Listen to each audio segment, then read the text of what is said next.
কখনো হাত থেকে টাকা ফুরাবে না, এটা আল্লাহর জাতের কসম করে বলছি। আমার পরীক্ষিত আমল, আমি যতবার আমল করেছি ততবার ফলাফল পেয়েছি। দিন প্রচারের নিয়তে আপনি সবার কাছে এই দাওয়াতটি পৌঁছে দিবেন, শেয়ার করে। প্রথমে সূরা ইখলাস 11 বার পাঠ করবেন, ইয়া রাজ্জাক 11 বার পাঠ করবেন, ইয়া কাযিয়াল হাজাত 21 বার পাঠ করেন।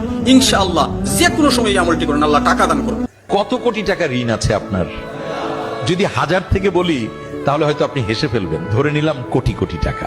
হযরত উমর রাদিয়াল্লাহু তাআলা আনহু বলেছেন, কারো যদি পাহাড় পরিমাণ ঋণ থাকে আর সে এই দোয়াটা বেশি বেশি পড়ে, তাহলে তার পাহাড় পরিমাণ ঋণও পরিশোধ হয়ে যাবে ইনশাআল্লাহ।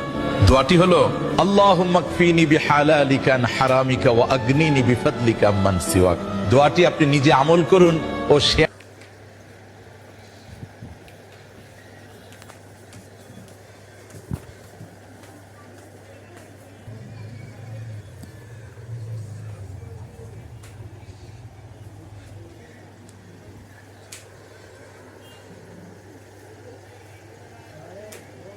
Eh.